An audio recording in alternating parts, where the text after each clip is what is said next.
In the 1970s, the Department of Irish Folklore at University College Dublin sent a questionnaire out across the country. It asked a short list of plain questions about the Banshee. What did people in your area call her?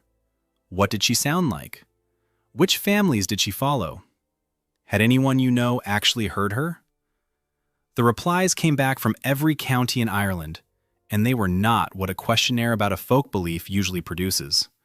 A great many of them were not history. They were first-person, recent, and specific. People with electricity in the walls, a car outside, and a television in the corner were writing down what they had heard outside at night, what time it started, how long it lasted, who else in the house heard it, and who died afterward. That material became the backbone of a study published in 1986, Patricia Lysott's The Banshee, the Irish Supernatural Death Messenger, which is still the serious book on the subject. And the title already contains the part that almost nobody outside Ireland has right: messenger. You think the Banshee is a monster who kills, a screaming figure out of a horror film who arrives to end your life. The tradition says the opposite, and it says it without any ambiguity at all. She has no power over death. She cannot cause it, she cannot delay it, and she cannot be bargained with. Her entire function is to announce, and the announcement is never about the person hearing it. The name carries the same information. Banshee in Irish, woman of the mound. And the mound is the same word sitting behind the fairy fort standing untouched in Irish fields to this day. She belongs to that world.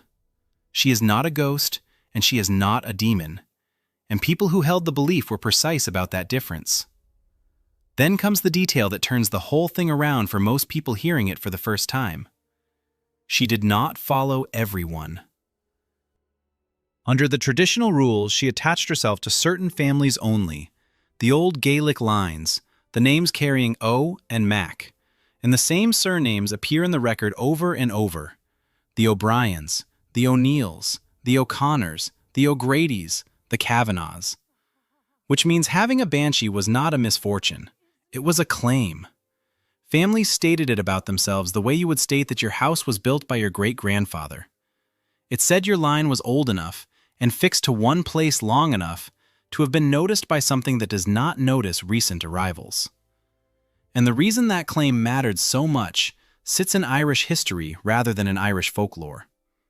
Those families spent centuries losing the land, the language, and the legal standing that went with their names. The name and the story attached to it was the part nobody could confiscate. There is a second rule from this section that sounds absurd until you look underneath it. Never lift a comb you find lying on the ground. In parts of Ireland, a comb left on a road or a path was simply left there because the Banshee is almost always described combing her hair, and the belief held that carrying her comb into your house brought her after it. Now look at what that rule does in practice. It stops people picking up and using a stranger's comb in a country with crowded housing and with lice and scalp infection moving freely through it. The rule is medically sound, whether or not anybody believed the reason attached to it. And while you are sitting with that, the name, the families, the comb, hit like if it surprises you that the most famous screaming figure in Irish folklore was something people boasted about having. Because the next part is where the fear actually lived. Nobody was ever really frightened by the figure. What frightened people was the sound. Ask the archive what she sounds like, and you do not get one answer, you get a contradiction. Some accounts describe a low, continuous moan, held for a long time, more sad than frightening. Others describe a high shriek that stopped every conversation in a house. Some compare it to a woman crying at a distance across fields. Some compare it to a fox at night. Some to a barn owl. Some to the sound of two boards being struck together. In the school's collection, the enormous body of folklore gathered by Irish school children from their own elders between 1937 and 1939, these descriptions sit side by side and disagree with each other inside the same parish. That disagreement is not a weakness in the evidence. It is the evidence. If the Banshee had one fixed sound, you would start looking for one fixed natural source behind it.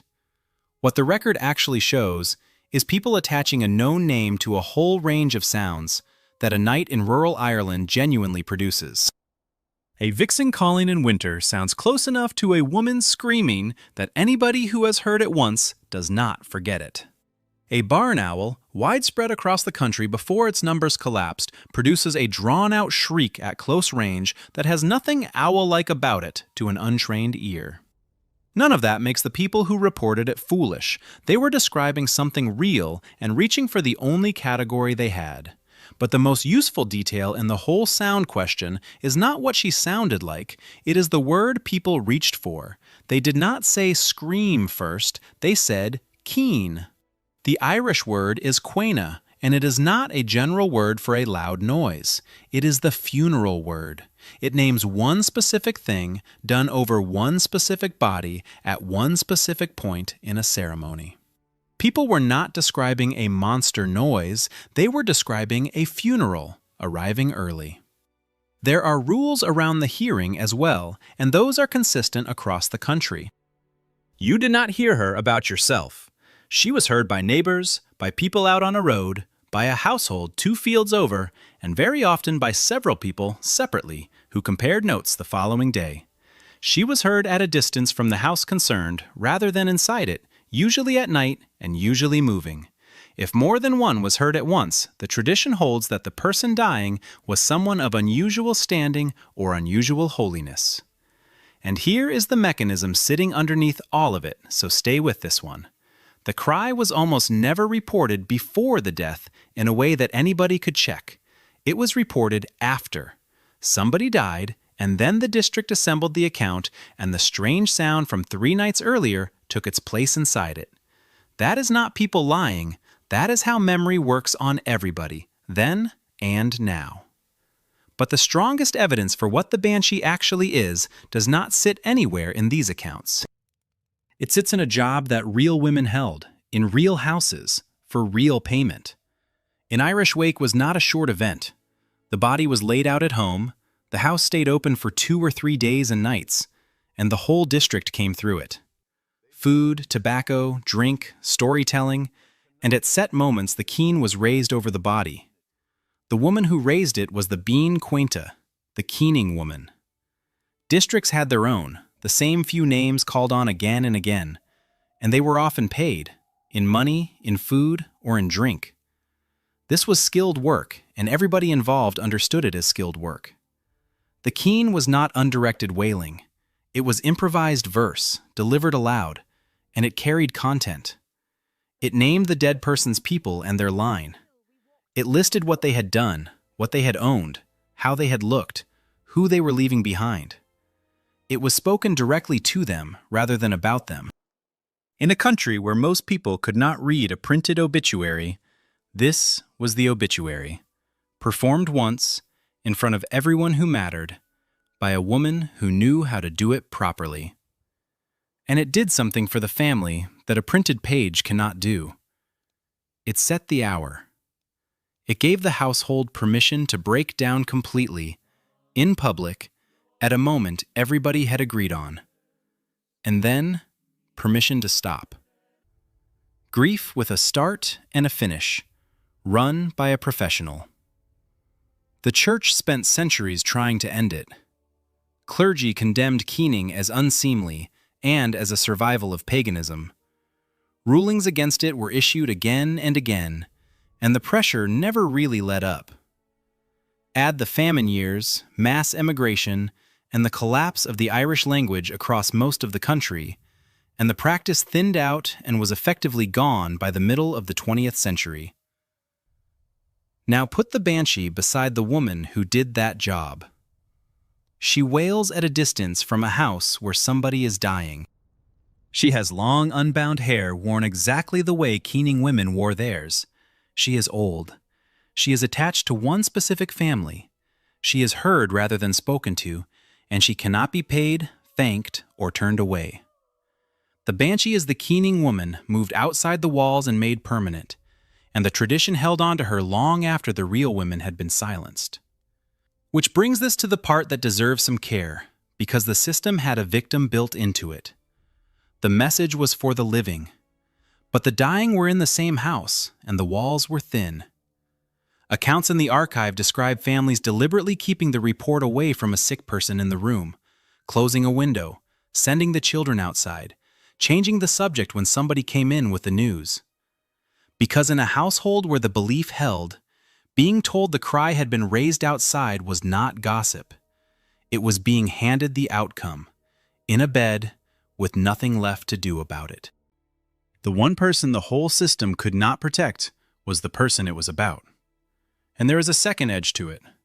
Because the Banshee belonged to a family rather than to a place, a household that lost several people in a short stretch, which happened constantly in a country working through famine, fever, and emigration, could find itself spoken about as a house that had been marked.